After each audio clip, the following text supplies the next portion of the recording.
मुंबईकरांच्या आरोग्याशी जीवघेणा खेळ मांडला गेलाय आणि हा खेळ सुरू झालाय रस्त्यावरती असलेल्या कबुतरांमुळे। या कबुतरांमुळे श्वसनाच्या अनेक आजारांसोबत क्षयरोगाचा धोकाही निर्माण झालाय। याबाबत आता मनसे मैदानात उतरली आहे। पाहूयात याबाबतचा एक सविस्तर रिपोर्ट। होण्याचा इशाराही दिलाय।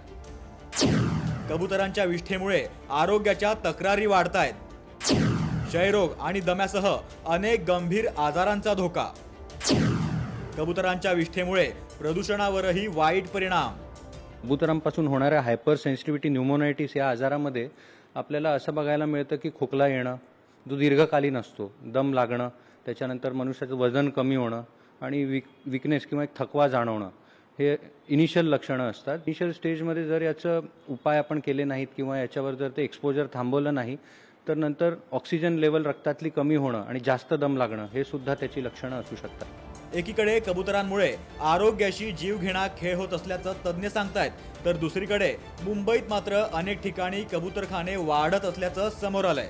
महापालिकेच्या दुर्लक्षामुळे मुंबईत अनेक ठिकाणी अनधिकृत कबूतरखाने निर्माण झालेत। या विरोधात आता मनसे मैदानात उतरली असून जनजागृतीसोबतच मनसेनं महापालिकेकडे तक्रारही केली आहे। तुम्ही फीडिंग बंद केली तर हे इथे राहणार नाही, हे त्यांच्या इकोसिस्टम मध्ये जाऊन राहतील बस, आणि तुमचे जे प्रॉब्लेम्स जे चालू आहेत हे जातील तर तुमचे प्रॉब्लेम्स पण जाणार आहेत। एकदम सोपी गोष्ट आहे, पण हा बीएमसीने याच्यावर लक्ष दिलं पाहिजे। दादरसह मुंबईतील अनेक ठिकाणी लोक धान्य टाकत असल्याने कबुतरांचे जथ्थेच्या जथ्थे गोळा होत आहेत आणि त्यानंतर ते इमारतींच्या खिडक्यांवर विष्ठा टाकत असल्याने थेट नागरिकांच्या आरोग्याशी खेळ होत असल्याच्या तक्रारी आता मुंबईकर करतायत। पत्र्यावरती बसतात ते आणि विष्ठा भरपूर रोजची म्हटली तर 10 किलो तरी निघत असेल इतकी विष्ठा असते आणि पीसेस पण तेवढेच असतात। मी तिथे स्थानिक आहे म्हणून मला खूप त्रास होतो या गोष्टीचा।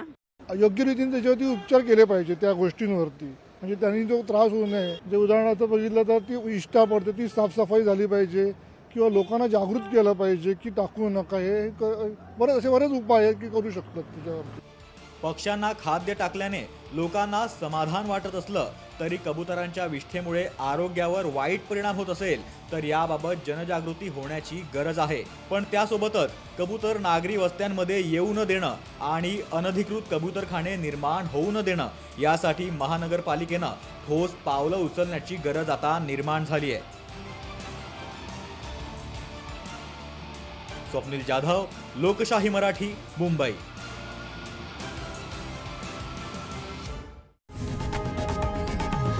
लोकशाही मराठी ऐका, पहा, जागरूक रहा।